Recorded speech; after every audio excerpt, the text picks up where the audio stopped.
იცით თქვენ რომ ძალიან მიყვარს ხაპრები, იგავები, ანდაზები, ეს სიბრძნე რაც არის ჩადებული, კაცობრიობის დაგროვილი სიბრძნე. და აი ორ ანდაზას ვიტყვი. ერთი არის ესეთი რომ მშობლებიო თავის შვილებს ფრთებს აჭრიან და მე ეჩხუბებიან ანგელოზები რატო არ ახართო. ძალიან მომეწონა ეს და მართლა ესეა. და მეორე არის ესეთი, ეს ზოგადია, მაგრამ მე მივუსადაგე ამ თემას, არის ესეთი, რომ ერთი წვეთი სიყვარული ძალიან ხშირათო მთელ ცრემლების ზღვას ბადებსო.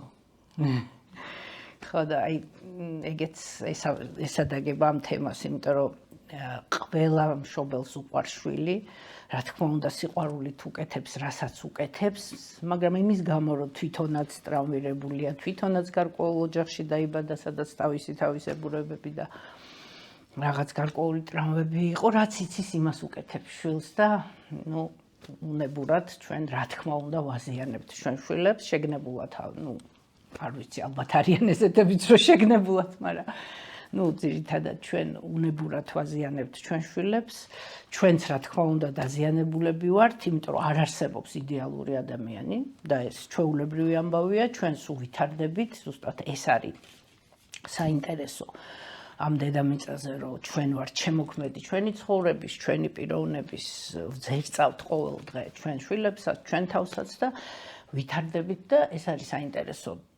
ყველას გვაქვს ნაკლი, ყველა ტრავმირებული ვართ, უბრალოდ უნდა ვიცხოვროთ გაცნობიერებული ცხოვრებით, რომ არ დავკმაყოფილდეთ მარტო იმ მოცემულობით, რაც გვაქვს და დავსვათ სწორი კითხვები.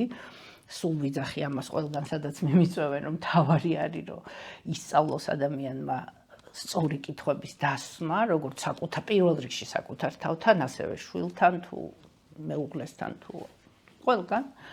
და აი ეს არის ზუსტად საწინდარი იმისა, რომ ამ კითხვებზე მე წამოვიდეს. ეგ არ იქნება მარტივი საქალაქო სწორი კითხვების დასმა. რა თქმა უნდა, ეგ არის ზუსტად რომ ვაფართოებთ ცნობიერებას და ვცხოვრობთ გაცნობიერებული ცხოვრებით. თუ ჩვენ თავს ეს კითხვები არ დაუსვით, გაცნობიერებული ცხოვრებით ვერ ვიცხოვრებთ და თან საინტერესო ის არის და საიმედო, რომ ქვეცნობიერს აქვს ის თვისება, რომ თუ ჩვენ თავს დაუსვამთ ამ კითხვებს, მოდის ეს პასუხები. შეიძლება იმ წუთას არ წამოვიდეს, მაგრამ ცოტა ხანში აუცილებლად მოდის, რაღაცა სახით, შეიძლება სიზმარში დაგვეზიზმროს, შეიძლება რაღაცა ვიღაცისგან მივიღოთ, მოკლედ პასუხები მოდის. რაც გვაწყობს ის პასუხები მოდის თუ სწორი პასუხები? ყოველთვის არა, რა თქმა უნდა, მაგრამ ზუსტად გამბედაობა ეს არის, რომ მაინც დავსვათ კითხვები